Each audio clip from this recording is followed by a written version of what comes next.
this event to recognize the importance of the Puerto Rican vote in the mainland of the United States. We are a week away from the midterm elections, and the Puerto Rican diaspora here in the mainland.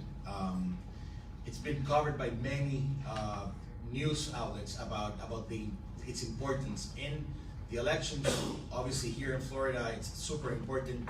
Here today with us, the governor and the commission will talk about why it's so important, and what is it that the Puerto Ricans demand coming into this process. So I will not talk much more about it. I'll just leave the distinguished panel that we're going to have here this morning. I just want to mention who we have here. First of all, to my right, we have former governor of Puerto Rico. He's also a former mayor of San Juan, former resident commissioner, the Honorable Carlos Romero Barceló.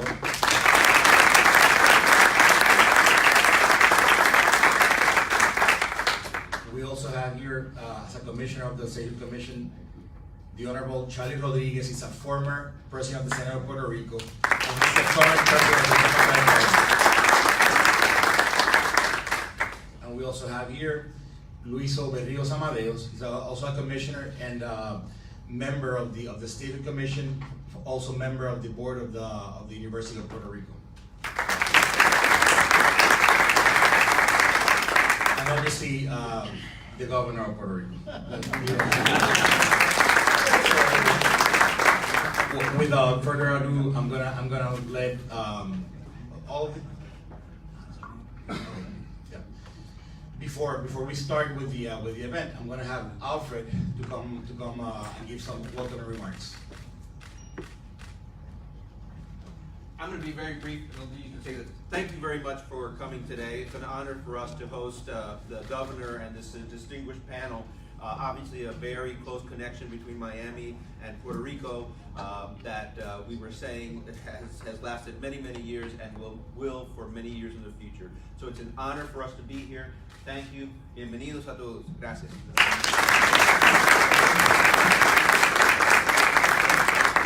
And also, I would ask Hector to give some welcome remarks.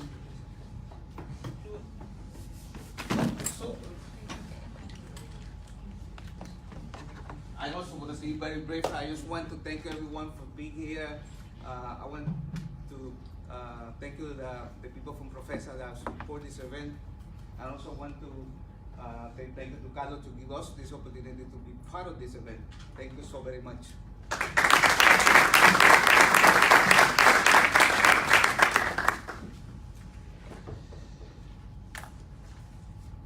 So, to start the event, we're going to have Governor Carlos Romero Barceló give some brief remarks about the topics that we just discussed and his perspective on the importance of the Puerto Rican vote here in the mainland.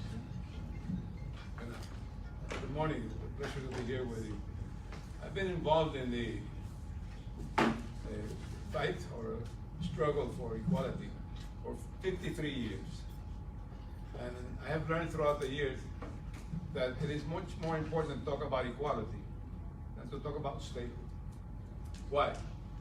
Because when you talk about statehood, it becomes political. In Puerto Rico, definitely it becomes political. If you're a stateholder, you're an FPP.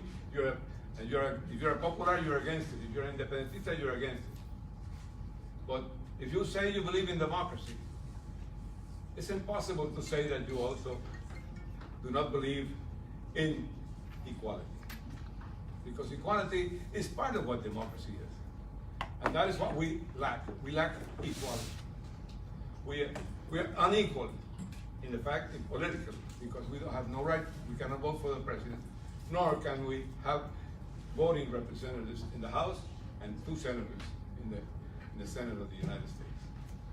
That is what politics is all about. That is what government in a democracy is all about. Unless you have political participation, unless you have a vote, you are insignificant. You know, in Puerto Rico we have a saying, no vale ni pa pool ni palanca. It's not worth for either pool or the pari mutual in the horse racing. And I've always been involved with the horses. It's been very important to change our language. And we talk about what we're looking for is equality. Equality, political equality, and also economic opportunity equality. And equal obligations. There's a group of people in Puerto Rico that are our enemies, you know, political enemies, because they don't want statehood, because they will have to pay taxes. And they're not our friends. They're our opponents. And they work hard behind the scenes. And there's a lot of money out there. You know how much the exempt companies earned in Puerto Rico in 2016? 44 billion, 300 million. You know how much they paid in taxes in Puerto Rico? 1 billion 7. I can cry when I read that. There's a lot of money there.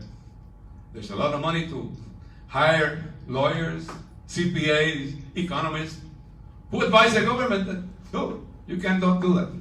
No, that they will leave. But when I was a governor, the tax exempt companies had 100% tax exemption.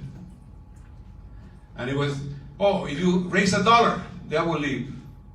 But I needed money. The government needed money. And we couldn't tax the middle class or the lower classes, the working class. And we couldn't tax the small enterprises. So we have to reduce the taxes. For the first time in our history, I reduced taxes for the middle class and for the working class and for the small enterprises. For the first time in history. And for the first time in history, I imposed taxes on those that had been fully tax exempted. And they didn't leave. The 8 years I was in office as governor is when the technical industries grew the most. And no industry left because of the increase in the taxes. And so we have if you have earning 44 billion, 300 million, and you have to pay $6 billion, you're gonna leave when you're making $38 billion? It's ridiculous. But of course, if you take a lollipop away from a child while he's sucking on it, he's gonna cry. And you take it away because he has diabetes. He cannot have suck on the lollipop. And so they're gonna cry. And they're gonna say, they're gonna threaten. But that's where the money is for us to save our situation. There's no other place that we cannot tax our middle class anymore. We cannot tax our working class anymore. We cannot tax our small enterprises anymore. And we need equality. Because without equality, those that benefit from the food stamps, I don't know if they call it, it has a new name now, the food support of something like that. I don't know the new name of it. The what? Nutritional assistance. The PAN, they call it in Spanish. We get less than the rest of the nation. Our veterans, Puerto Rico has shed its blood ever since the First World War. And they get the services at home are not the same as the services here. And the benefits are not the same. Medicare, the providers don't get the same rates of pay. And Medicaid, we have no Medicaid as such. We get Medicaid money, but we don't, our individuals, people don't have Medicaid. So we'll always be less. We'll always be making less. Unless we have equality. So we'll always be behind.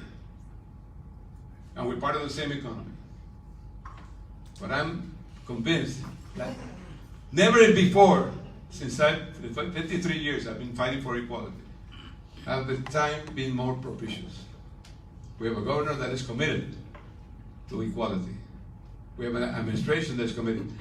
But above all, in the midst of the Maria, the hurricane that devastated Puerto Rico,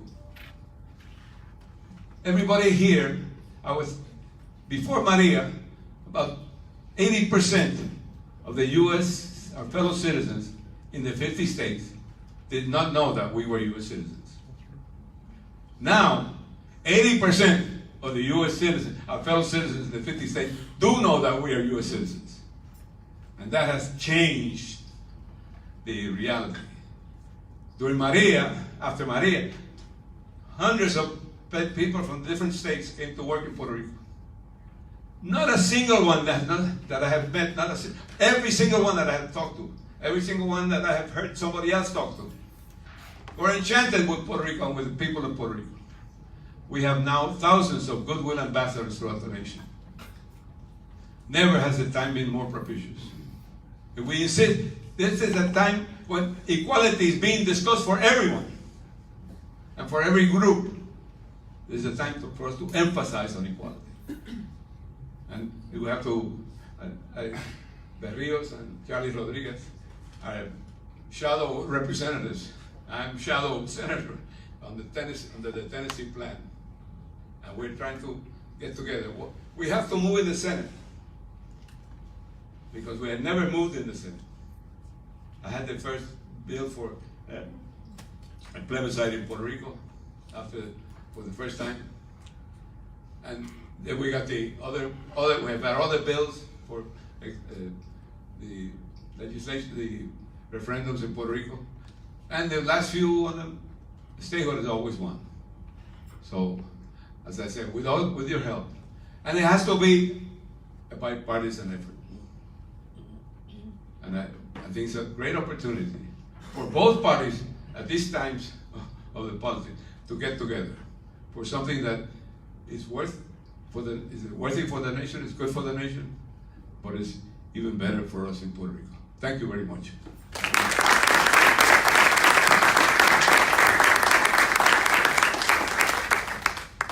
And now we're gonna listen from the former president of the Senate and the current president of the Democratic Party in Puerto Rico, Mr. Charlie Rodriguez.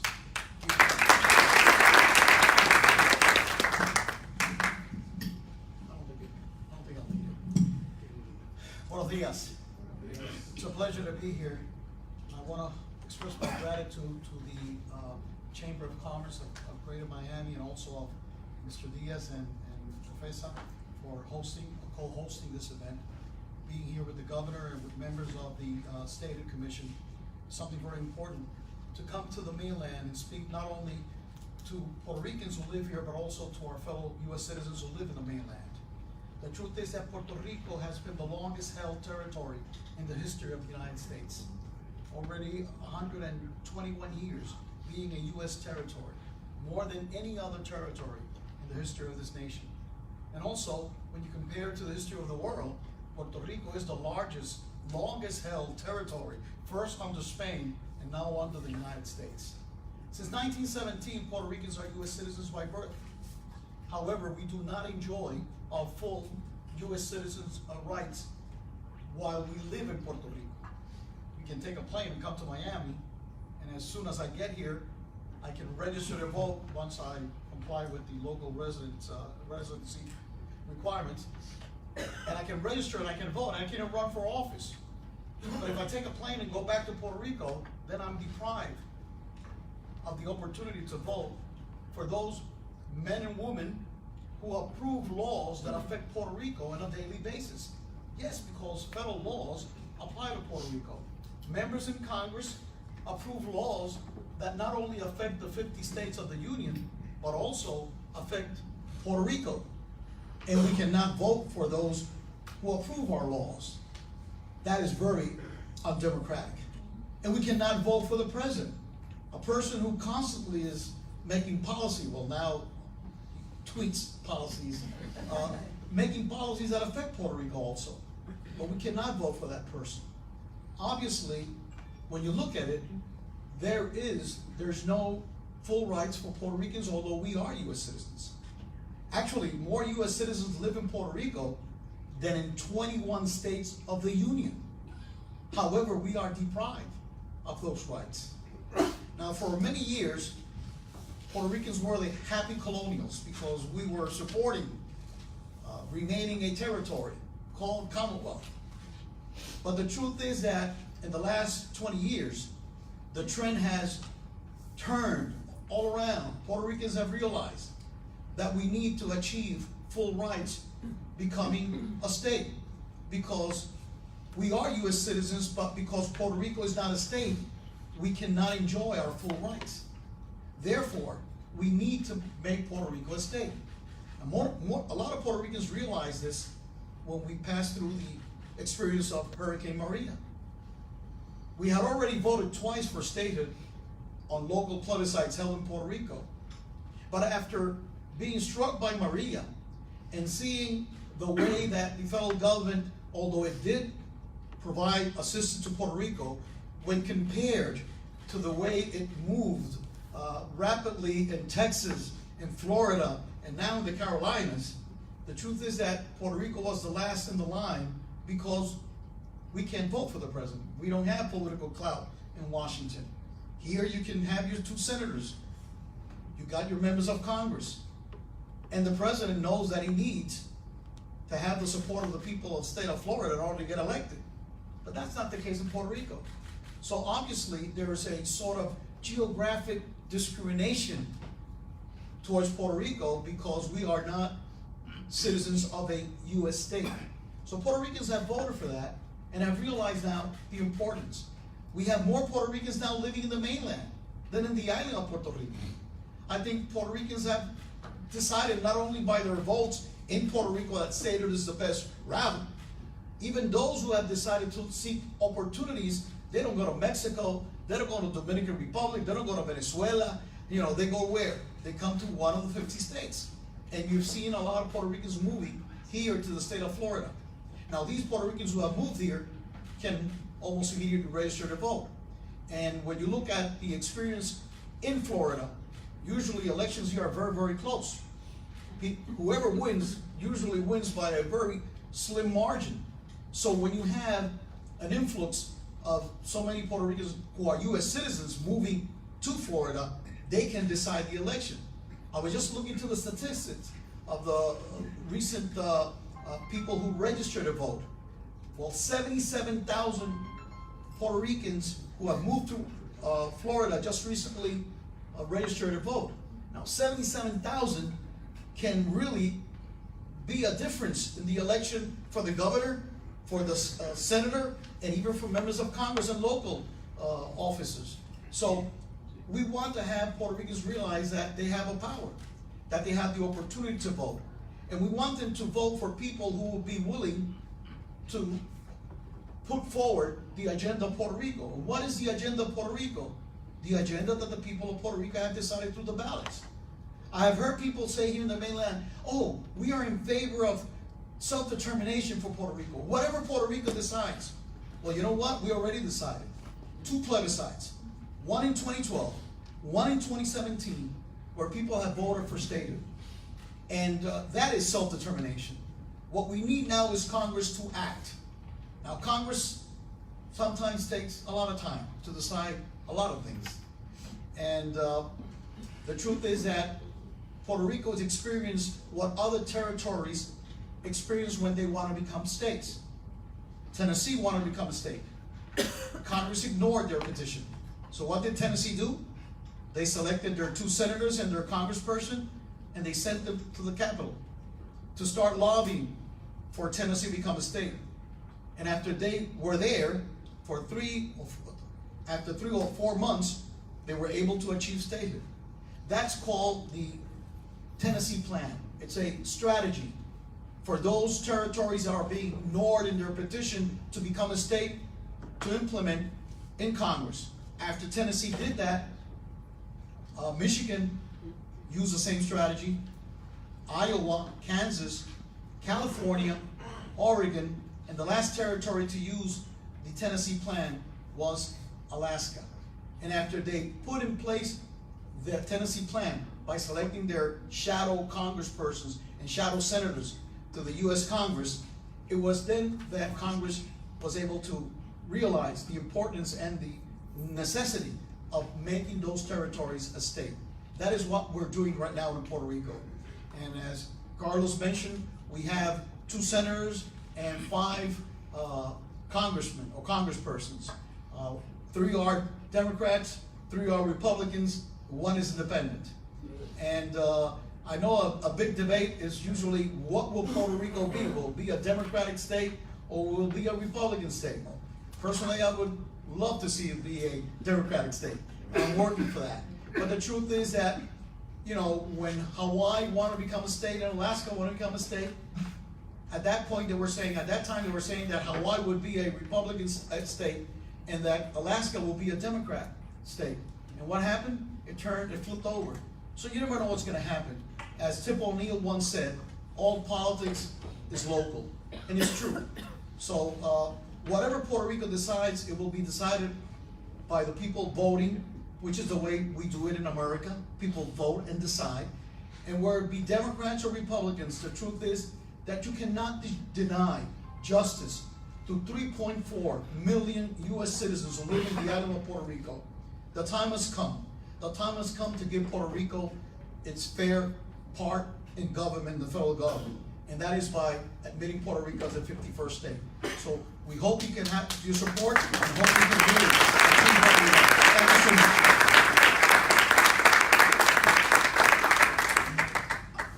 We want to welcome Representative Robert Asensio. He's a Miami-Dade representative in District 118. And now we're going to listen from Luis Overrios, who's the University of Puerto Rico Secretary of the Governing Board, also U.S. Army Reserve Ambassador and retired colonel, and the only independent statehood commissioner within the statehood commission. So you're right. Independent. I will follow the party that finally gives Puerto Rico statehood.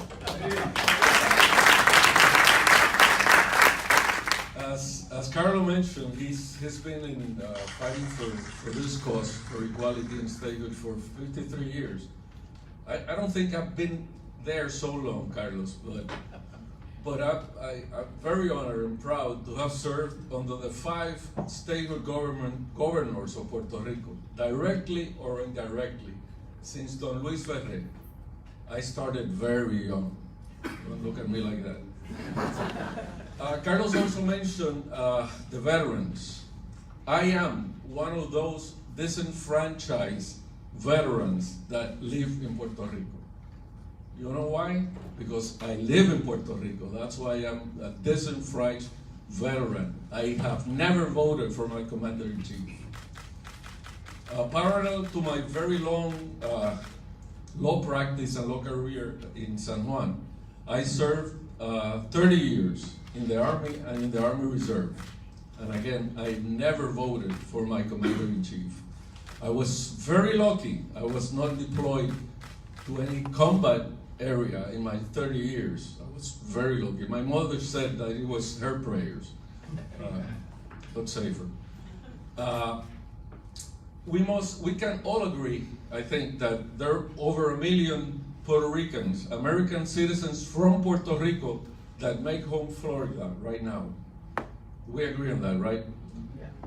I think we should all agree that a very substantial number of those Puerto Rican American citizens living here are either veterans themselves or have somebody in their families that are veterans that have served in our armed forces. Those that live here can vote for their commander-in-chief. I decided to stay in Puerto Rico, and I'm not able to vote for the president. That's why today I want to make a plea to all my fellow veterans, especially in Florida and everywhere, and their families, to be my voice and go out and vote in Florida or wherever those veterans live, because I don't have a voice. Vote for me. Vote for equality. Vote for statehood. And that's the only way we're going to move on this just cause. This cause is about human and civil rights. It's about human and civil rights. We are deprived of the most valuable derecho, in right, the right to vote. I have an anecdote. We visited, Charlie was with me, we visited in Congress in May. Remember Charlie? This retired Marine Corps officer, he was deployed many times, and obviously, when I saw he was a veteran, I told him, I am a veteran also. But there's one difference between you and me. You have voted for your commander-in-chief. I have never voted for my commander-in-chief. He couldn't believe it. This was a Mexican-American veteran from California. His name is Salud Carvajal. He couldn't believe that I had never voted for my commander-in-chief after serving 30 years in the Army. Again, this is a matter of human and civil rights. Please vote. Go out there and vote. Equality, and equality is not a partition issue. It's not a partition issue. Go out there, vote, and say yes to Puerto Rico. Thank you very much.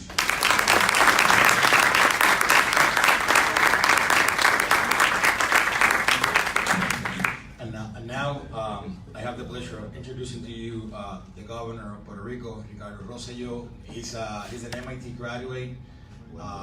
He is the youngest governor in the nation. He's the only scientist governor in the nation. And I say he's the best governor in the nation. So,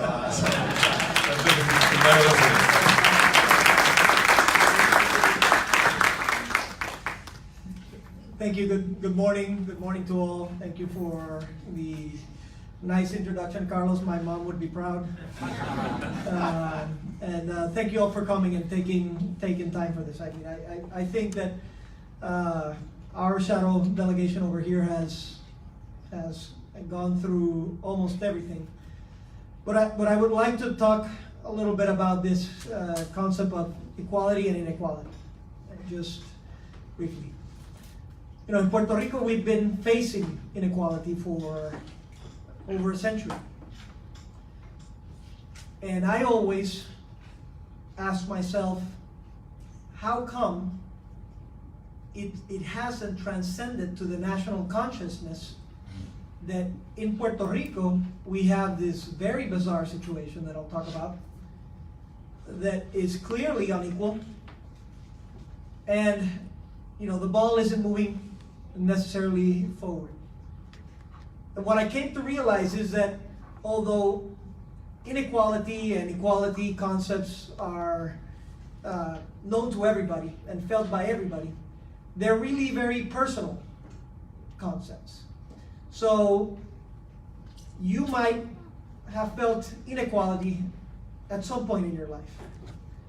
But in order for you to see and feel what is going on in Puerto Rico, there had to be a bridge from this sort of high-level concept that Puerto Ricans are treated differently to making that bridge so that other U.S. citizens felt what that inequality was. For decades, we've been fighting inequality in healthcare, for example, in Puerto Rico. And it probably never reached, forget about the main pages of the main papers, the secondary pages of any of the national papers. Never reached. We've been fighting wars side to side with all of our U.S. Brethren for decades. And yet, that hasn't transcended as a moment of inequality now. Fast forward into the future, and two major hurricanes hit Puerto Rico. And I think this is the moment in time where it finally clicked.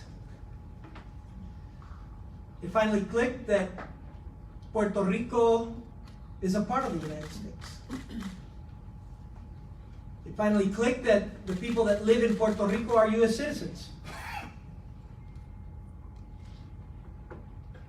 And when these things clicked, and other folks were able to see in their TV screens or when they came to visit to Puerto Rico, that there was, without a doubt, a different treatment of the people of Puerto Rico, of the U.S. citizens that lived in Puerto Rico, by virtue of some unknown reason, perhaps for many Americans, then they started asking the right questions.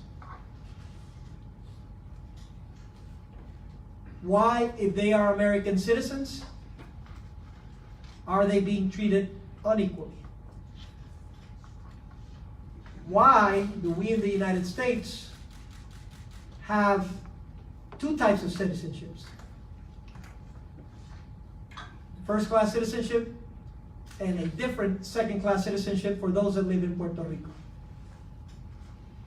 Why, if the people of Puerto Rico have voted twice in a democratic fashion to eradicate those inequities by virtue of becoming a state, why hasn't Congress taken action? And I think these are fundamental questions that not only affect Puerto Rico, but affect all of us as U.S. citizens. Do we really want to live in a nation that has two types of citizenships, or just one that treats everybody equally? Do we want to continue on being the standard bearer of democracy in the world? Well, how can we do that if in our own backyard we're disenfranchising 3.3 million of our U.S. citizens? How can we go to Colombia, to Venezuela or Afghanistan or Cuba and preach democracy if we're not complying in our own backyard? So I think that in the moment in time, the connection of a whole host of things has happened. The fact that the people of Puerto Rico have voted for statehood, the understanding at a national level that we are U.S. citizens, we are part of the United States, yet we are treated unfairly and unequally, and the commitment towards looking for a solution to get out of this problem. And here is the juncture that we're at today. The people have felt it, the people now know it, but now we need results. Now we need execution. Now we need to get out of Puerto Rico as this unique geopolitical black hole where all of the rules that apply everywhere else don't apply to Puerto Rico. You know, if you go from Florida to Iraq, you can still vote. Yet, if you decide to move to Puerto Rico, you lose that right to vote. It just doesn't make sense. It just doesn't make sense. Now, we stand before you here because we feel we have the moment, but now we need your support to make it happen. And what better way to showcase that support than participating in the elections that are occurring right now? The Puerto Ricans are 5.6 million strong in the United States. And we have another 3.3 million in the island. That puts us at almost 9 million U.S. citizens that could be voters and that could be a strong, significant voting bloc. I will just give you one example. Our fellow U.S. citizens, Cuban American U.S. citizens, are 2.7 million. Yet they're very organized and they're very effective. Can you imagine what we could do if Puerto Ricans organized in a similar fashion? Can you imagine what agenda we can change, not only for those that live in the island, but for those communities right here in the United States? So our petition is very clear, and it's the right time to do it. If we want to make fundamental changes to the communities in the island or the communities over here, it's time to get organized. It's time to have a call to action. It's time to eradicate centuries-old treatment of inequality and finally finally, give the people of Puerto Rico the opportunity to be treated equally, and that can only happen. That can only happen by virtue of Puerto Rico becoming the 51st state of the Union. And I'll tell you one last thing why this is critical right now. Because of the devastation of Maria, we are in the cusp of rebuilding a new Puerto Rico, and I am very confident that we'll get there. We have a whole host of opportunities to make a Puerto Rico that's open for business, a Puerto Rico that's a platform for innovation, that's the connector of the Americas, and that is a home of the human cloud so that people can come to our island. Now, these things are possible because of the resources that we'll get, because of the commitment of our people to make fundamental changes, but there's one fundamental and critical ingredient missing, and that is the equal treatment of the U.S. citizens in Puerto Rico. If you can help us by standing up with us to change this dynamic, we will be able to have that Puerto Rico. I'm asking all of you to help us in talking to your elected officials or to your candidates. Ask them what their position is on Puerto Rico. And let me be very blunt. No position is a position against Puerto Rico. That's right. There you go. You have to be very clear. We've been bled to death by the people that have had no positions.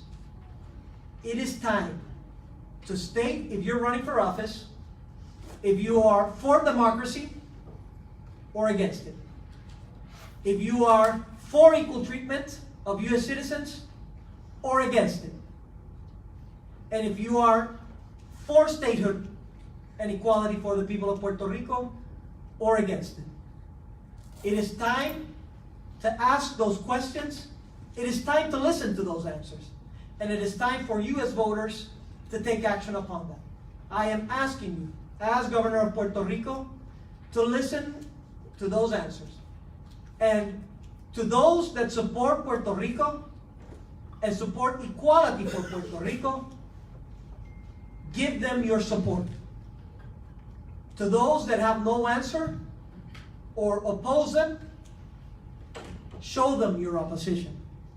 It is the only way that we will get this last bastion of American democracy finished.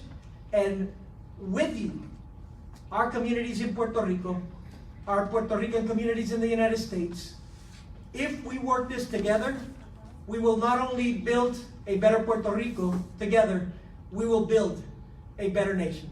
Thank you, and God bless you.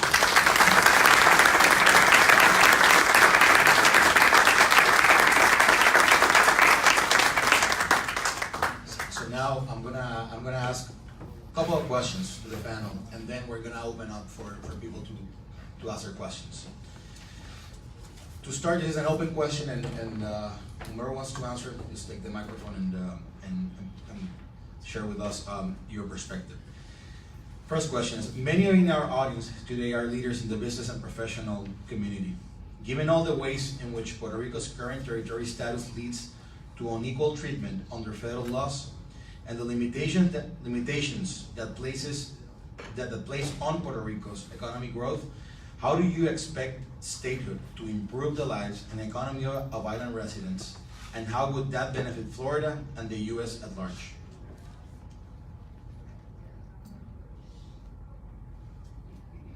As I said before, we don't receive equality, equal opportunity, economic opportunity.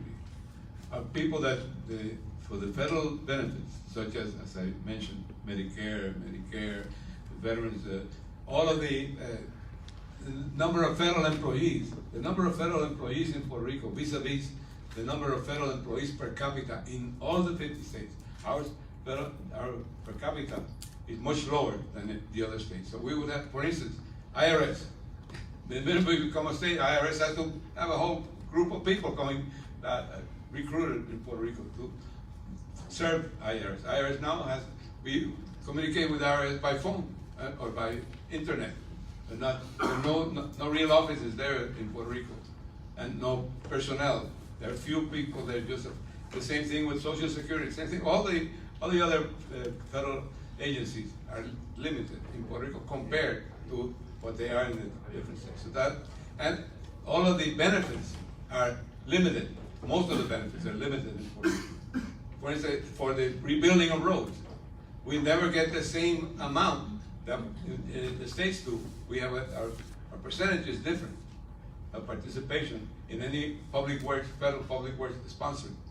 So we are being kept under the rest of the nation. So with the statehood, Puerto Rico will become much more prosperous. We will have more funds to do many, many other things. The standard of living will increase in Puerto Rico.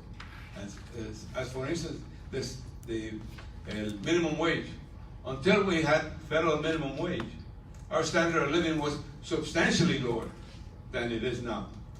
If we didn't have federal minimum wages right now, after the Hurricane Maria, the situation in Puerto Rico will be even much worse than it is right now. So that we have a lot to look forward to, and by just becoming equal, and by having equal rights, economic opportunities, our standard of living and our economy will get up. And this is good for the nation, because the nation, as the governor mentioned, we're losing credibility throughout the world. We spend billions of dollars to bring democracy to Iraq and Afghanistan, where they don't understand it. The majority don't understand it, and the majority doesn't want it either. Yet we're spending all that money, and yet sometimes you talk about statehood to someone, a member of Congress or someone in federal government. So how much is it going to cost us? I said, my answer is, don't you dare ask me that question. Equality has no price. Equality cannot be evaluated in money terms. We are entitled to it. That's our God-given right to be equal in our nation as U.S. citizens, and it will be good for the nation, and it will be good for us in Puerto Rico. It will be good for everybody. Thank you. Anyone else? All right, so I'll just say a few things. Number one, it brings stability, brings more stability. So when you have a business coming to Puerto Rico, you have more stability than what we have right now. Number two, it brings political power with it now. I want to talk to you not only on a high level, I want to talk to you pragmatically. We had, let's say, a corporation that was looking into two jurisdictions, Puerto Rico and another state of the nation. It was essentially a draw between where they went, and Puerto Rico had a little bit of an advantage. They decided to go to the other jurisdiction because the other jurisdiction brought up an interesting point, which was, when the chips are down and when you need somebody to fight for you in Congress with leadership, over here you have 2 senators and X amount of representatives. Puerto Rico, you have none. So that was a deciding factor. It has pragmatic effects. And lastly, resources. If we have resources, we can harden our infrastructure. If we have resources, we can invest on workforce development. If we have resources, we can invest on economic development and CapEx projects, which are critical for Puerto Rico. So those 3 high-level concepts have a real pragmatical effect. And then inequality. Let me give you one simple example. Electronic exchange information form. This is a form that is given to foreign companies to sort of have an interstate interaction with the states. We have to fill that bureaucratic hurdle in Puerto Rico, which costs our small businesses, a couple $1,000 and time, and it's a time-consuming effort. And it is as easy as an administrative fix to say, don't apply it to Puerto Rico because they're part of this interstate commerce network. We've been fighting for that, which would help small businesses in Puerto Rico, which would help commerce in general. And because we just don't have the wherewithal and the power, a simple ask like that can have tangible benefits for our economy and for our business community is just sitting on some table and it's not getting addressed. So like that, there's hundreds of other instances that are just being stuck and are not facilitating economic growth to Puerto Rico. But as I said, resources, stability, and political power, main drivers that will change the ambience in Puerto Rico to a much, much better, much vibrant economy. Now, turning from the economy to voter participation. Puerto Ricans back in the island tend to participate in high numbers during local elections. Numbers that run around 80% participation. However, that enthusiasm seems to disappear when they move to the mainland, as voter registration and participation is less than 50% among Latinos overall. How do you think the statehood movement can help ignite, motivate those voters? I think it will help in the sense that if voters here realize that they can be our voice for those of us who are in the island, probably then Puerto Ricans here would say, my vote will have a much more significance than just voting for whoever gets elected locally, but also get someone elected that would also help the people back in the island of Puerto Rico. So I think that would be important. The other thing is that I believe that we need to sort of give education, if that would be the word, to those voters, new voters here in Florida, because I've spoken to some Puerto Ricans who have moved here. They get a little bit confused because here in Florida you elect everything. You elect not only the governor, but you elect everything, judges, even the what was it, the tax collector or supervisor of elections, everything is elected. So in Puerto Rico, people basically vote for the governor, for the legislature, the mayors, or the city council. So when they come here, they see all these different elections, they get kind of confused. And when people are confused, they prefer not to vote because they don't, one thing Puerto Ricans don't like to do is to do a wrong ballot voting process. So I think we have to educate them and let them know. And another thing is, make them realize that some of them are here and say, well, I'm here, but I'm going back to Puerto Rico.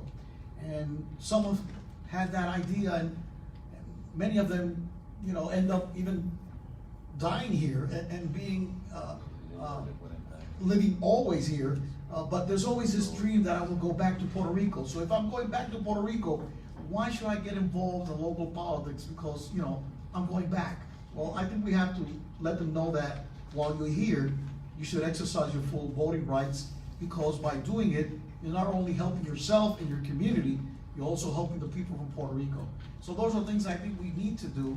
I'm trying to do that in all my public appearances here in the state of Florida and other states. And I think people are realizing that it's important to vote. And also, when you know that your vote can be a difference.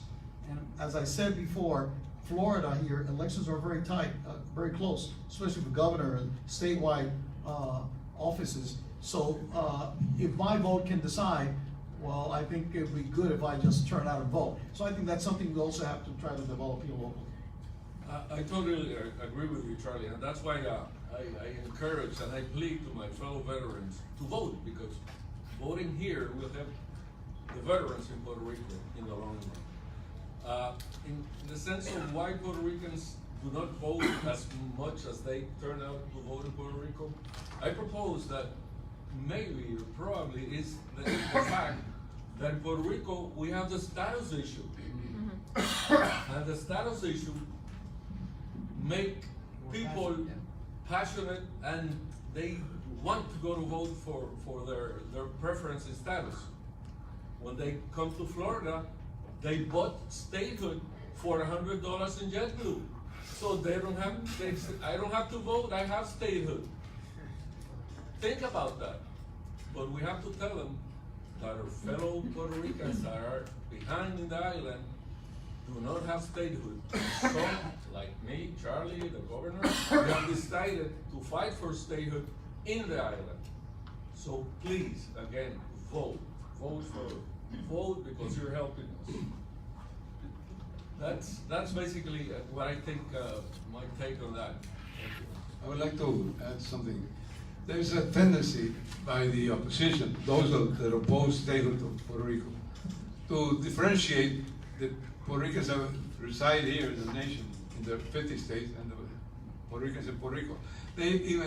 We have to watch the language and not participate in the use of words that change people's perception. The Puerto Ricans here, I call it in the press, the diaspora. The diaspora is not, Puerto Ricans are not diaspora here. First place, I think it's an ugly word. Second thing, the diaspora is a group of people that migrate from one country to another country. And we're not migrating. I don't know if you saw the John Oliver program where John Oliver was talking about when Puerto Rican was appointed to the Supreme Court. And he said, they said that her parents migrated to New York. I said, are these Americans stupid or what? Don't they realize they didn't migrate to New York? They moved to New York. They're U.S. citizens. And that's what we forget. We're U.S. citizens. We're part of the same family. The Puerto Ricans here, the Puerto Ricans in Puerto Rico are part of the same family. How does a family get together? Better, right? When they're united in purpose, when they're united in goals. And the people, the Puerto Ricans here, are part of our family. And we're together in the same thing. What benefits us benefits the people, the Puerto Ricans that live here. What benefits the Puerto Ricans that live here benefits us. So we have to think in terms, how do we strengthen our family of the Puerto Ricans that live here and the Puerto Ricans that live in Puerto Rico? By having equality, by being a state. And that people have to understand that. And that's the best way to really understand. The family has to be together and strengthened. And we're strengthened if we're together in the same political. Thank you.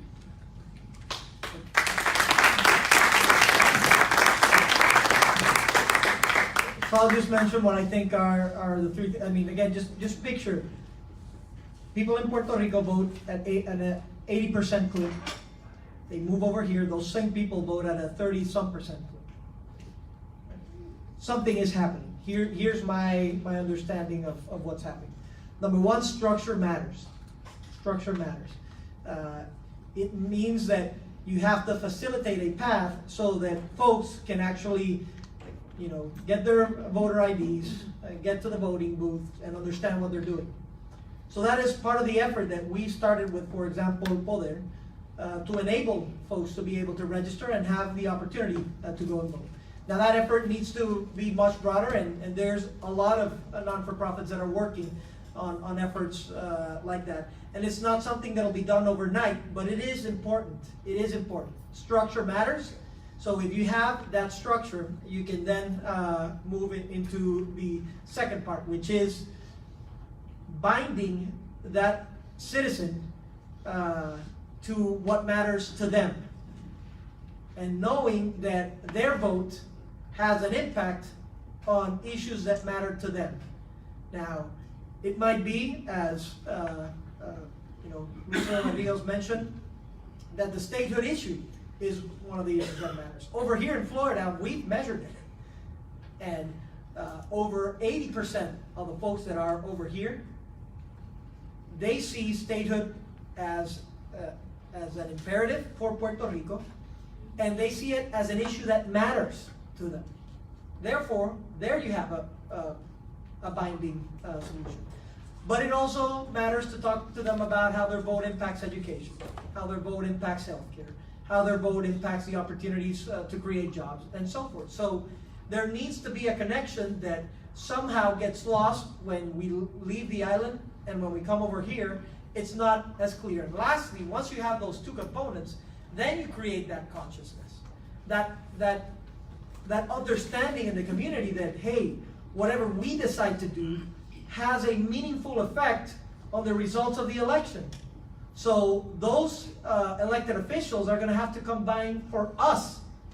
They're going to have to listen to our considerations, to our concerns, and they're gonna have to offer solutions to those concerns, because otherwise, they won't get our vote. So if we get those three things together, and we're starting with some of them, I think that we're gonna see a significant change, and why not? It is the same people. It's not, we're not talking about people of the same ethnicity in different places. No, we're talking about the same people that voted, the same people. They got on a flight, came to another state, and stopped voting.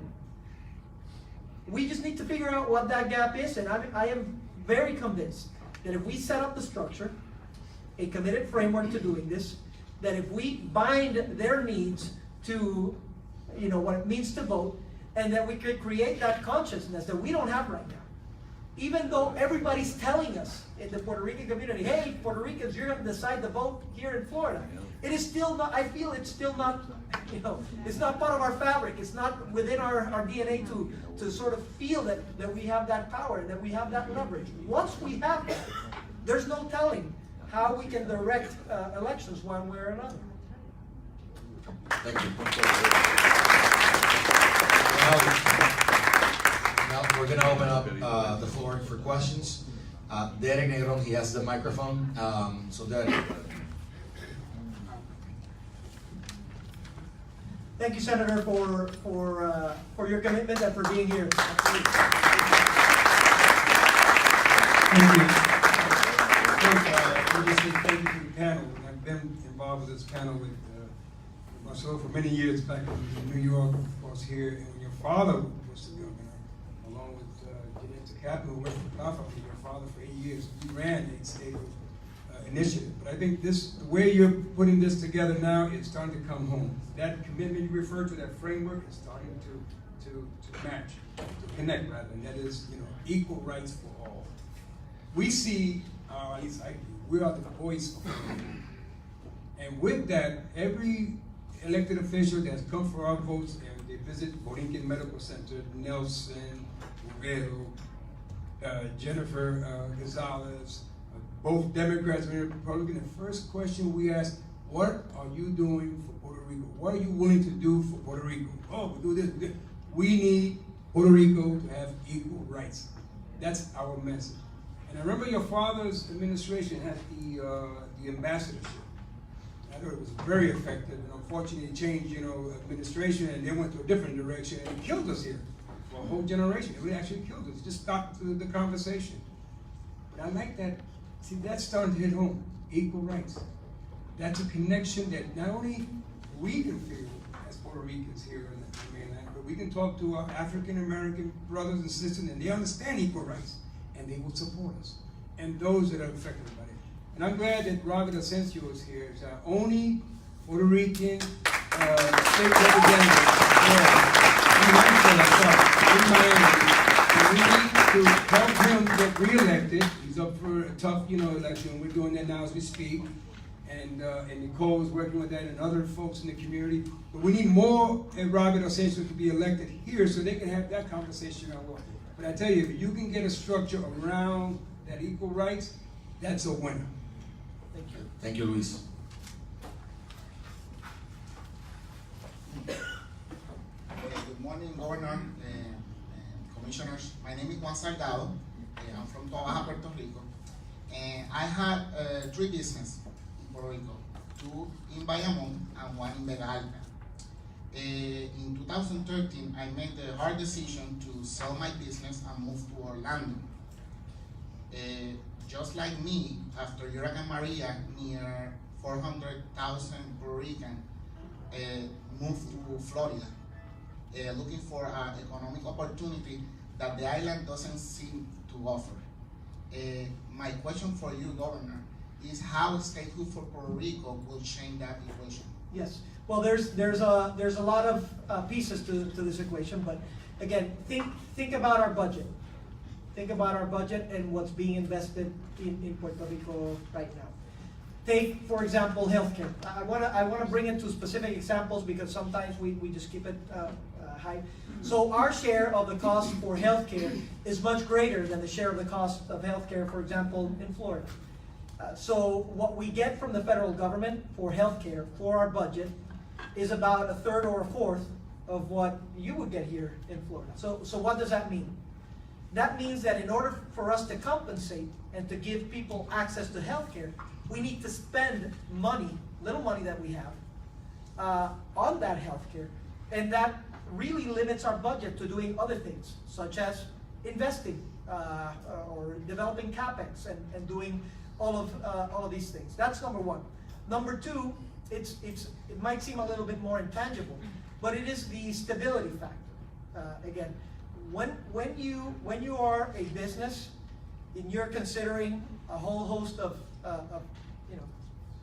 options, you ask yourself about the stability, the opportunity of growth that you have, the commitment to not changing the rules mid-game. And I think a lot of those things have hindered Puerto Rico. Once we get statehood, we're gonna get more stability. So we'll get stability, we're gonna get resources, and lastly, political power. And this also matters. I'll give you another example. Tax reform was enacted in the United States. Now, you might have your vision and might be in favor or against of tax reform. I'm not gonna argue for that. I'm just gonna tell you how tax reform hurts Puerto Rico. Tax reform, in the moment of our biggest and most pressing need in Puerto Rico, where all congressmen, congresswomen, senators came to our island and said, we're here to help Puerto Rico. The first bill that Congress saw was the tax reform bill. Now, we have been asking and stating, listen, we need to be treated in this new concept of the tax reform as part of the United States so that we don't get penalized for being a foreign country or treated as a foreign country. Unfortunately, with all of the debate, that fell on deaf ears, and what was the outcome? That we will lose, because we are calculating this, we have a fiscal plan, we will lose an estimated $2.8 billion in revenues in the next 5 years because of the actions that were taken on tax reform. Now, remember again, tax reform. It was passed, by getting certain arrangements with certain senators.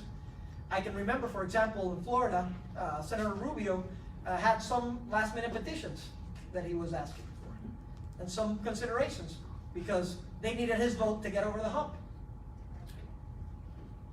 We don't have that opportunity. And therefore, what happens is that we get railroaded for that. Now, that is part of the equation, Juan, but let me tell you what the other opportunity is. The other opportunity is that if we have those three components of stability, resources, and political power, we're going to be in a position in Puerto Rico to have a unique opportunity for economic growth. So we're going to have about $100 billion invested in Puerto Rico for our new infrastructure. And if we use that appropriately and leverage it with the other things, we can multiply those effects. In Puerto Rico, we have certain economic incentives that allow us to be very competitive. And lastly, by virtue of that same tax reform, there's this thing called the opportunity zones, which also make Puerto Rico an optimal destination to invest on the return on investment. Now, people have to calculate the risk of investing in Puerto Rico. They have to calculate the stability. They have to factor in the reality that we're not a state. And those things matter. So the way I see it, and the way it portrays it, it has very tangible effects, but it also has intangible effects. It has the tangible effects of affecting our revenue-making machine, the way that we budget things in Puerto Rico, the power that we have in order for federal law that supersedes even our Constitution to be implemented in Puerto Rico. And then you have the intangible factors of being part of a nation, of a thriving economy that gives it stability to move forward. So with all of those things together, and in this moment in history, I think we have a great opportunity that if we start moving the ball, if we execute on the opportunities that we have, and if we get this change of status going, there's no telling how many opportunities can thrive for Puerto Rico. Thank you. Briefly, Juan, there are 37 examples out there that that show that statehood brings economic growth and prosperity. After the 13 colonies, all the states, after becoming, all the territories after becoming state grew exponentially its economy and prosperity. The last two examples are Hawaii and Alaska. And that's not that far away. We can see that. Alaska and Hawaii their economies were not very good. After they become states, the history is there. Yeah. Thank you. In general, and just to add, a small dwindling economy that gets pegged to a larger prosperous economy tends to have a synergistic effect for both. So that's what happened with Hawaii, as Mr. Marias was saying. The next 15 years after Hawaii became a state were economic bonanza.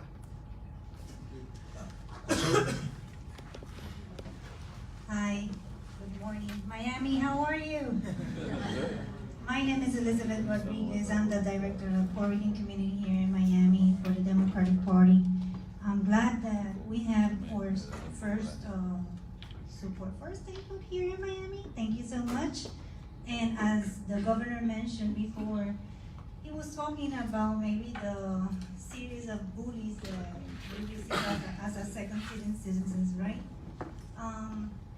And I'm really concerned about this just because I feel it directly, looking for a venue to have you here.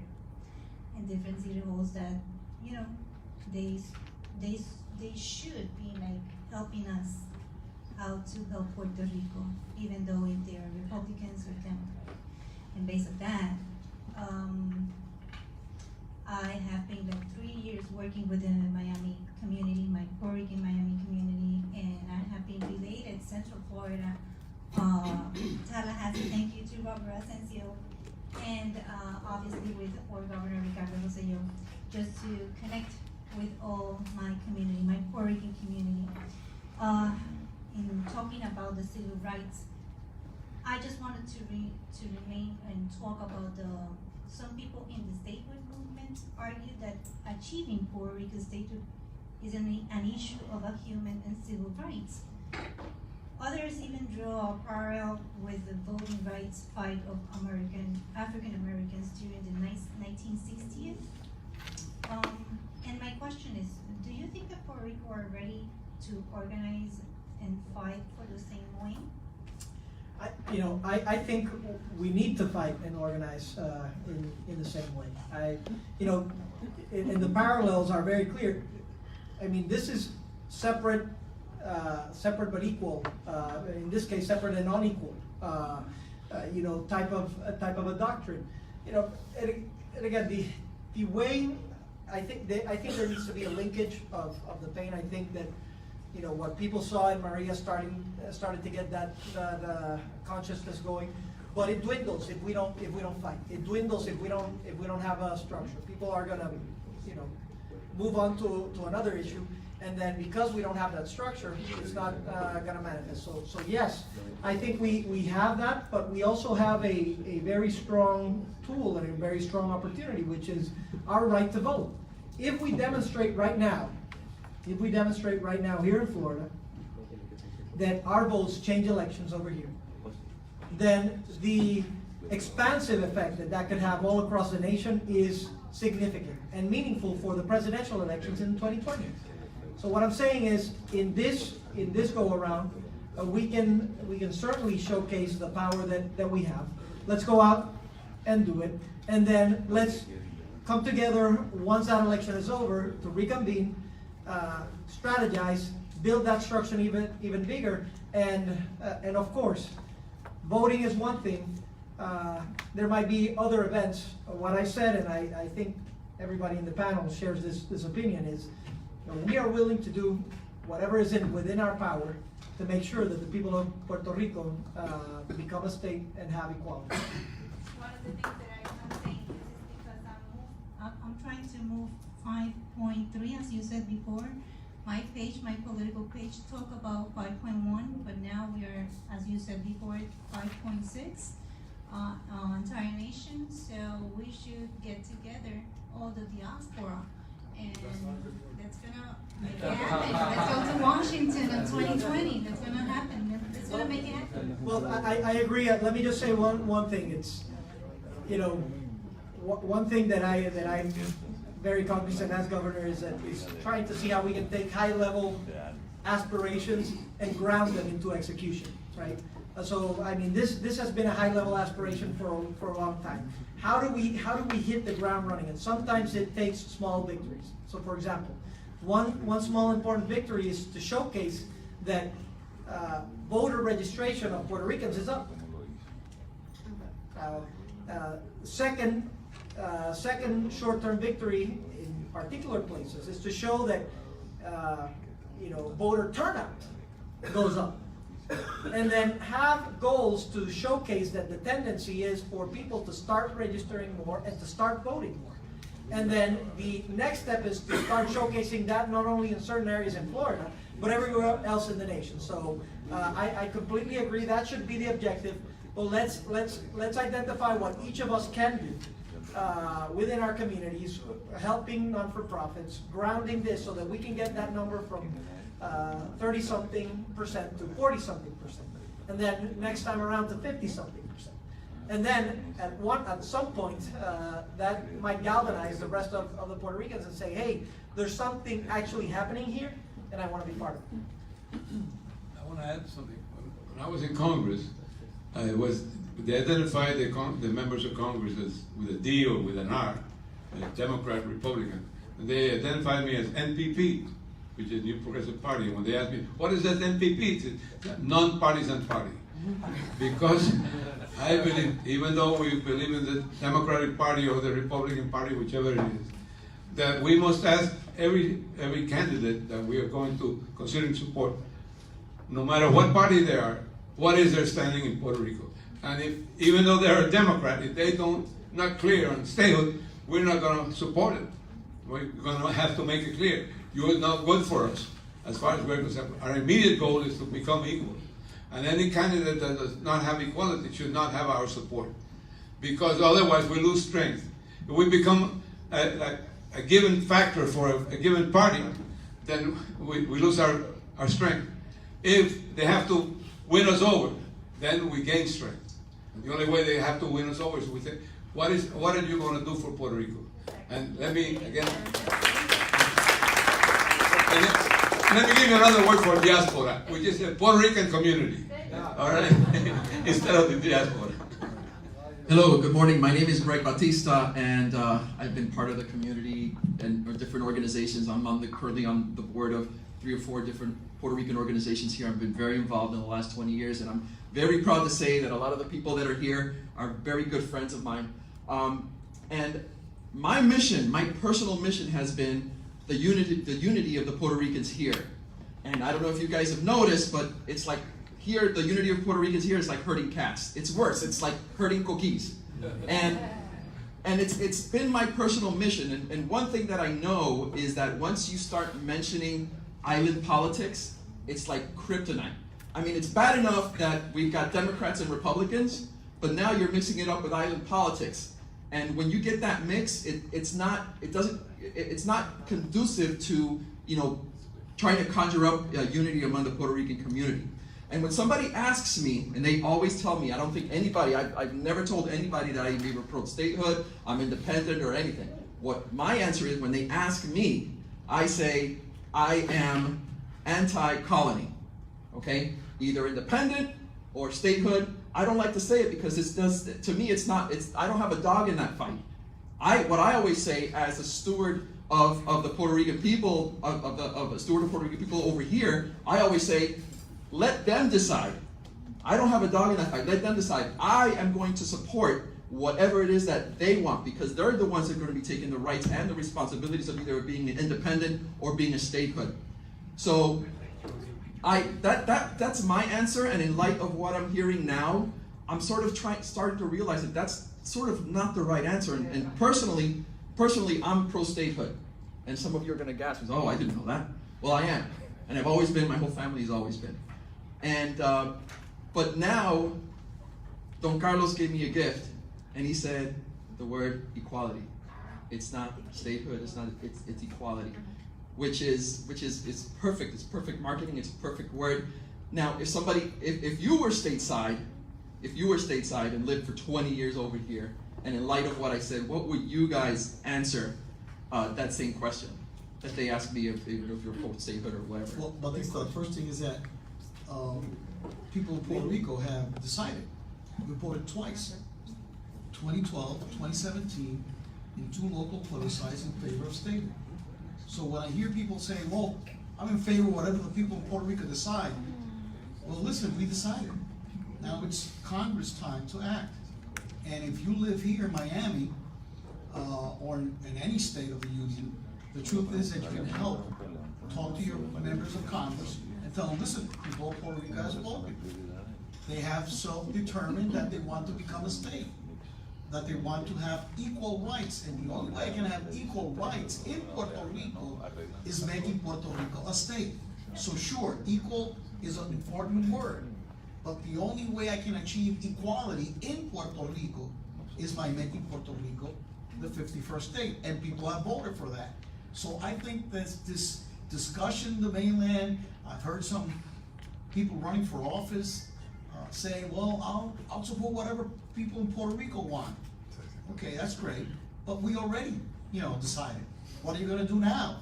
It's so easy to try to avoid saying anything or doing anything by just saying, oh, let the people of Puerto Rico decide. Well, we decided.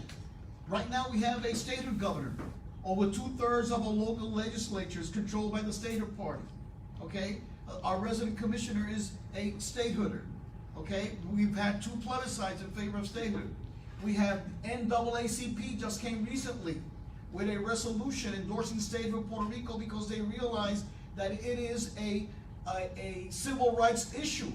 I mean, African Americans have always been struggling for equal voting rights, equal rights on other issues, and that's the issue in Puerto Rico also. When you have 3.4 million Puerto Ricans, U.S. citizens, disenfranchised, they cannot vote for the president.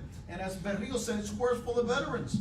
I mean, I can die for this country, but I cannot vote for the commander-in-chief who sends me to die for this country. Those are issues we have to bring up. So when someone tells me, hey, whatever you guys decide, oh, great, isn't that wonderful? Yes, we already decided. So yes, use equality, but the truth is the only way I can achieve equality in Puerto Rico is by making Puerto Rico a state, because the other way of doing it is moving to Florida and then becoming a full-fledged U.S. citizen with all my rights. And that's something I could do, but I want to remain in Puerto Rico and struggle for the right of the people who remain there, because I want people in Puerto Rico to have equal rights. And when I say equal rights, I must add equal obligations and equal responsibilities, because you can't have one without the other. And we are willing to do that. Have we died for this country? Yes, we have, in different wars. How come we're not going to be able to vote and have all the responsibilities as a U.S. citizen? That's my point.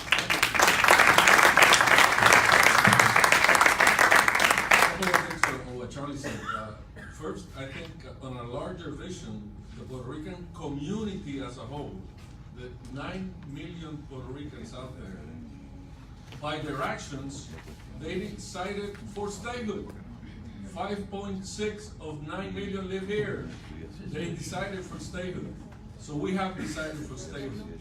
The other thing I want to mention, that Charlie said, we have died. Our veterans, our soldiers from Puerto Rico have died. And take this with you. The Puerto Rican flag is missing something.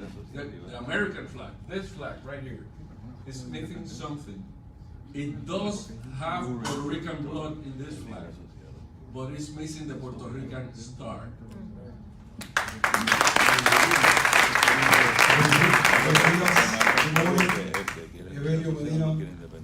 President founder of the Miami Puerto Chamber of Commerce.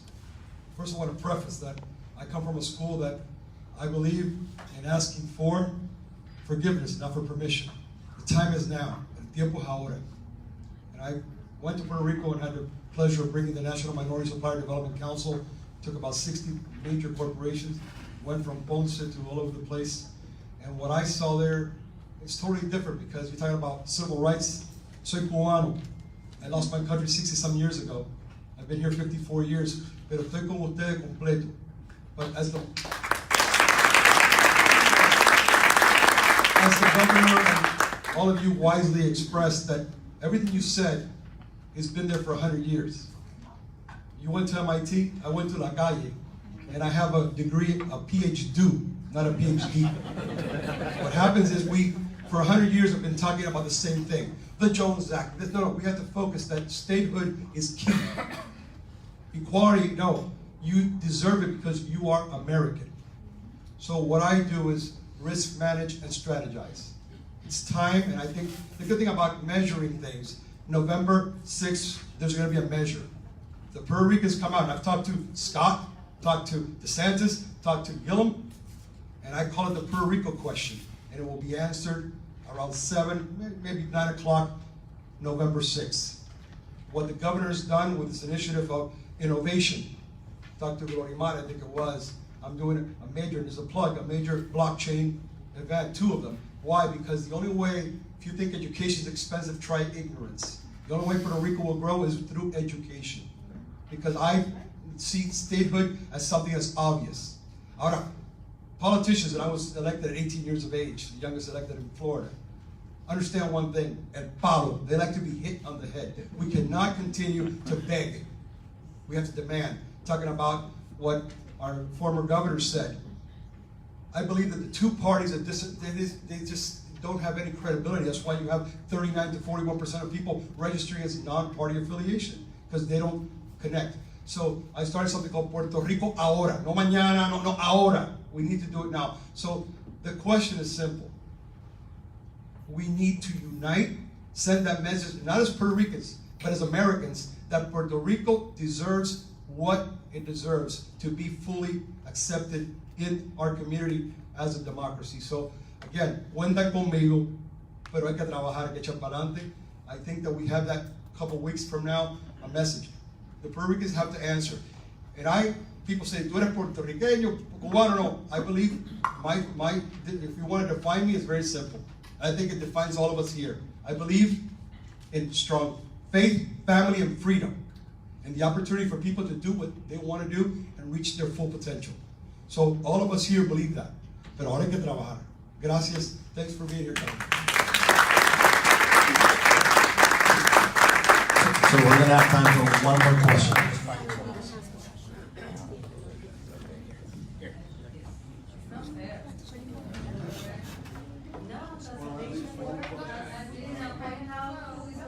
Okay, so we're gonna have We'll make it fair.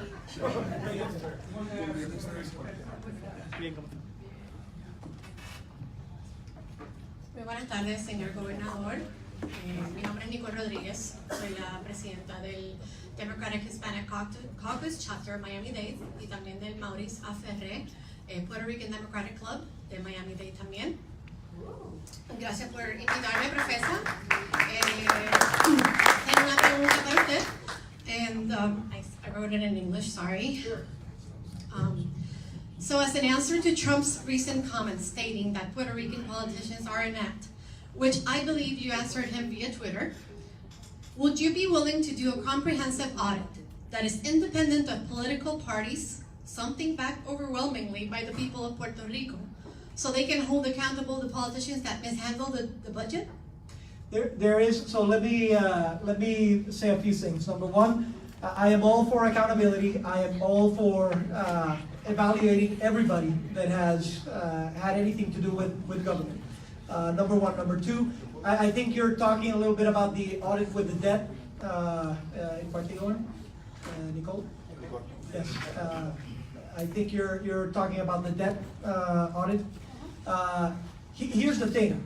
Yes, there needs to be that process. There is already a process. It's called Title III with the PROMESA bill. It goes into court, and the court evaluates all of those documents. Number one. Number two, little known fact that has been discussed, we actually opened, the head of our GDP bank opened all of the documents to be audited by anybody who wanted to audit them. The offices are open right now so that anybody can go and do it. What I was opposed to doing was investing government money in a structure that was politically biased, and that was not, and that had no tangible effect on whatever their findings were going to be. So I am all for that process. I applaud it. If you want to look for all of that documentation, the GDB is open. They have those documents on all of the accountability process, and I am 100% for accountability for anybody that has done anything in government. Buenos días, gobernador, ¿cómo está? Mi nombre es Carmen Jiménez. Gracias por la oportunidad de conocer FER, como decimos. If you don't mind, I'm going to make it in Spanish because I am live Facebook. Of course. And my audience is Venezuelan, most of them. So, okay. Gobernador, como le digo, yo represento un liderazgo bastante amplio en la comunidad venezolana y quiero darle la bienvenida a todos los puertorriqueños que están llegando al estado de Florida y a otros estados y que de verdad les agradecemos todo el aporte que están dando acá. Hemos sabido, gobernador, que usted se está reuniendo con algunos de los líderes venezolanos y nos gustaría que a las comunidades que estamos trabajando, tanto de Puerto Rico, llámese Elizabeth Rodríguez y mi persona en el tema de las comunidades, seamos tomados en cuenta para estas reuniones. Adicionalmente, gobernador, tengo una pregunta porque para mí ha sido muy importante como aliada estratégica de la Organización de Estados Americanos el ir a estos escenarios y ver que tenemos un representante de Estados Unidos ante la OEA, pero Puerto Rico no aparece ni siquiera representado como un estado asociado, es decir, no existe Puerto Rico, más o menos. Y para nosotros sería muy interesante aportar esa ayuda a ustedes, a la comunidad de Puerto Rico, y hacer, digamos, un estilo de lobby o algún acercamiento, no solamente ya con nuestro embajador Carlos Trujillo, embajador de Estados Unidos ante la OEA, pero sí con otros embajadores, de manera tal que podamos tener en Puerto Rico mucha ayuda de otros países que están además cercanos.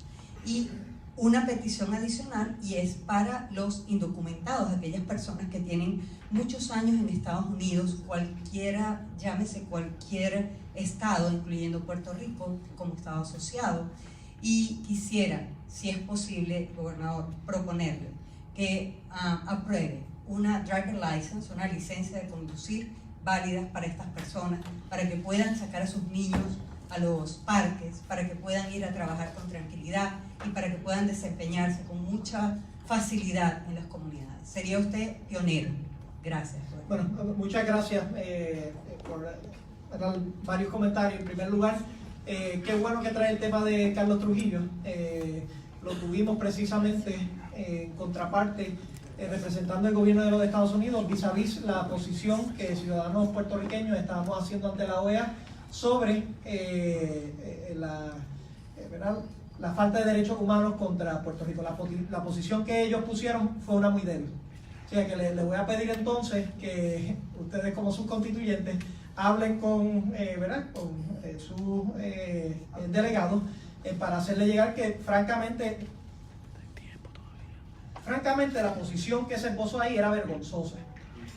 Era vergonzosa, no sabían de Puerto Rico, no tenían conocimiento alguno, y a mí me gustaría que le puedan hacer llegar al compañero Trujillo y a otros lo que es la verdad del asunto de Puerto Rico para que se pueda trabajar. Ya se está trabajando en la OEA, pero ese empuje adicional no vendría mal. En segundo lugar, sobre el encuentro en Puerto Rico que se está llevando a cabo ahora, hoy, mientras estamos aquí.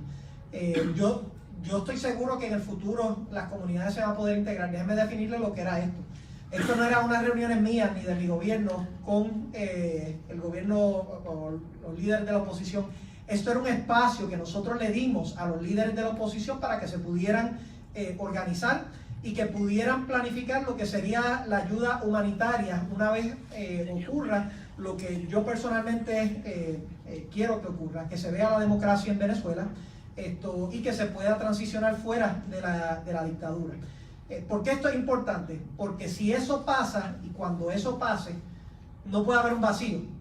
Venezuela ha sido víctima de esas transiciones cuando hay un vacío posterior a que se culmine una dictadura. Tiene que haber un plan estratégico para darle continuidad, para darle acceso a servicios de salud a los venezolanos que hoy no la tienen, y Puerto Rico, siendo el territorio estadounidense más cercano a Venezuela, habiendo aprendido muchísimo en estos últimos años de ayuda humanitaria por la respuesta del huracán, nos prestamos para hacer esa sede para que diferentes mentes del liderato venezolano se pudieran establecer en Puerto Rico y pudieran llegar a lo que sería un manifiesto de Puerto Rico para poder ayudar en ese contexto. Yo llevaré su petición hacia ese liderato de Venezuela, pero el gobierno de Puerto Rico lo que está haciendo es soporte en esas conversaciones, porque de manera muy clara,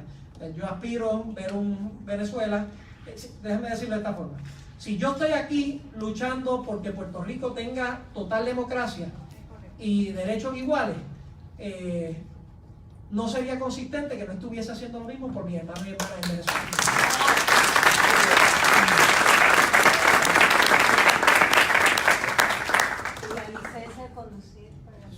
Sí, eso ya existe, de hecho. Ya existe en Puerto Rico. Hi, thank you for being here. It's Thank you. really an honor. My name is Isabel. I'm one of the co-founders of Progress Puerto Rico. We are the leading national political organization focused solely on Puerto Rico and the community on and off the island. My question for you is, what advice would you give an organization like ours so we can succeed? Well, I think it's a very good question. I think that it stems from having clear long-term objectives and grounding them in short-term executable goals and objectives. I think an organization such as yours can lead the effort, obviously, like we're working on voting, but also on policy making. You know, I said one of the critical things that we need for Puerto Ricans to bind together over here is see that whatever we're working on in this structure means a benefit, a tangible benefit to them and to the people of Puerto Rico. And if we can get those efforts going, you know, even starting with small communities, even starting on a smaller scale, and then seeing how that message transcends to a broader stage, I think you will ultimately be successful. And my commitment to you is that the government of Puerto Rico is in position to help organizations such as yours, because I think that, you know, we may have different positions on issues.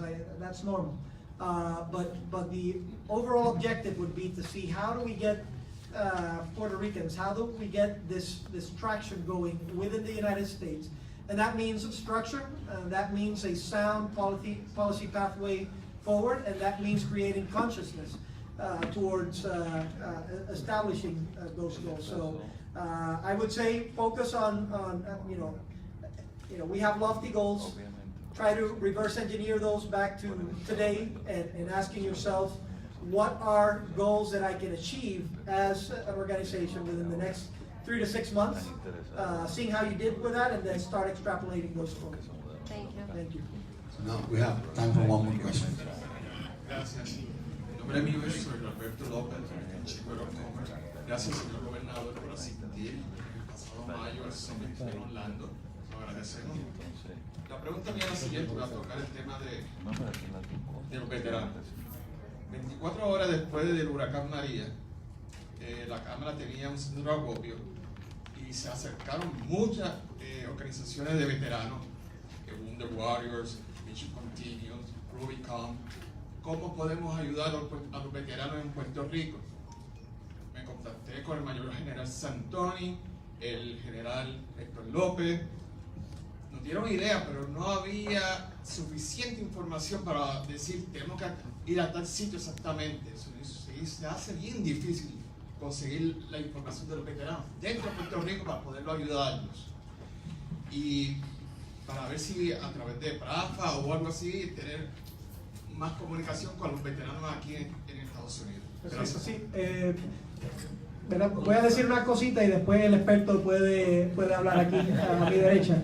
Pero miren, nosotros estamos haciendo unos esfuerzos con la Oficina del Procurador del Veterano precisamente para poder tener visibilidad, ¿verdad? Ya hay un mapa, él es la persona a contacto, pero por ejemplo, ahora estamos trabajando una serie de iniciativas que van a ser favorables, contributivas, de beneficios de salud, entre otras, para los veteranos, y lo que queremos hacer es ir identificando ese mapa de todos los veteranos que tenemos a través de todo Puerto Rico. Eso nos ayuda en un sinnúmero de cosas, además de responder en una emergencia, nos ayuda a traer recursos del gobierno federal para poder proveerle hacia esos veteranos. Así que con mucho gusto yo les pongo en contacto con el licenciado Agustín Montañez, procurador del veterano, que está integrado, ¿verdad? Y les debo decir, yo firmé una orden ejecutiva, creo que fue hace 3 o 4 meses atrás, de un task force interagencial para los beneficios de los militares y los veteranos. Hay 14 agencias principales, desde Hacienda, Desarrollo Económico para oportunidades, Salud para poder darle acceso a salud, Trabajo para las oportunidades, entre otras, que están unificadas para poder lograr ese objetivo. Así que con mucho gusto lo comunico con él. Yo creo que ya el experto habló. Well, before we end up our program today, Governor, last words to conclude the event. Sí, pues voy a ceder mis last words a la pregunta. It was from online to what he said. My name is Jennifer Fuentes. I am the president of Serve Veterans America at FIU, also a media correspondent. And I'm a veteran myself, and what he was saying, one of the main issues we had, even a veteran myself, like finding my family over there, it was chaotic. I know you mentioned that you're working with other agencies on that. However, I'm wondering, after listening to your question, I'm wondering how informed have you been? I know you have people helping you with that, because I know the VA already uses a program that is the same program that is being used with companies for work, for veteran discounts, to kind of find us, because what we do is that we get our 214 submitted to this company, ID.me, and then they take care of everything, government, corporations, business, whatever that might be. So that's something you're interested on. So just to answer that part, that wasn't implemented. It's one of the things that's being implemented, and that's why we didn't have visibility. On top of the major devastation, not only for veterans but for everybody in Puerto Rico, the devastation was so severe that really was hard to find most people. And now my question is that, and I see this, I guess Puerto Ricans being Hispanic and all that, there doesn't seem to be that culture of veterans and like how it's like, okay, like you're a veteran, we're not looking like, oh, thank you for your service. No, we're not looking for that. But we know that we have special, I don't want to say needs, but a lot of us come from war or whatever, kind of like going back, readjusting back to civilization. Is there any initiatives that maybe you and your office are taking into letting other Puerto Ricans know, like, look, no veterans are, all of that crazy, or it's not like that. It's just, we actually bring a lot to the table, but it's being that, hey, giving that awareness. Because I noticed that when I was there, and people were kind of like, like, oh, you're a veteran, kind of like, Yeah. So first of all, I think that veterans bring to the table the kind of skill set that we need in Puerto Rico. So we've been creating a framework not only for our own veterans, but to let veterans from other states know that Puerto Rico is a place for them to consider to live. Second, this task force that I talked about, one of the main initiatives is an initiative to be thankful to veterans and instill that culture. So again, as I mentioned many times today, how do we get that big idea and how do we get it grounded and running? So the way that we do it is by establishing a set of incentives, number one, and number two, making critical agencies where people interact all the time be the promoters of that behavior. So I'll give you an example. It's a small example, but if you go to Hacienda, to our Treasury office, it's sometimes you have to make long lines. Well, there will be a policy that will be implemented. I can give you this example where veterans won't have to make the law. I know it's small, but if you aggregate that, or within hospitals, or getting a tax break, or getting a refund for the car that you're buying, certain of these things that can touch the whole of society, we can start as government agencies being the example of why it is important for this grateful treatment, because I think we have to be grateful. This grateful treatment towards veterans, number one, and number two, on top of that, lay the foundation that I think it's a weird notion. I don't know where it comes from that veterans might not be working members of society. It is quite the opposite. In fact, one of the things that we're doing in our efforts, it's combined with a women's equality effort as well, for the folks that are buying for contracts in the federal government, is we will give you additional points for veterans and veterans in leadership positions within your contracting class, so that they can listen for those contracts. So there are things. Would love to get you involved on that as well, and get your thoughts on that. Well, thank you very much, everyone here.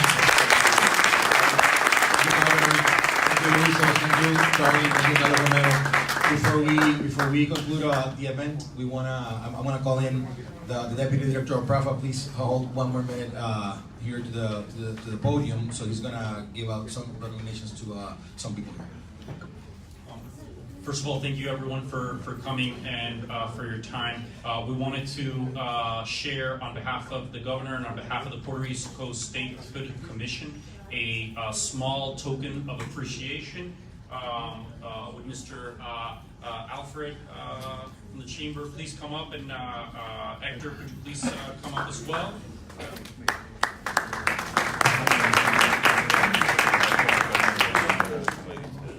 So baseball is one of the things that is a fundamental tie in Puerto Rico in our relationship with the United States. From Roberto Clemente to Alex Cora today, our love of baseball is one of the things that unites people on the island and people stateside. One of the former members of the Puerto Rico Statehood Commission was Poch Rodriguez. Therefore we've gotten these fantastic baseballs that say yes to Puerto Rico, support statehood, and we'd like the governor to present them to Profesa and to the Miami Chamber for their participation and support at this event.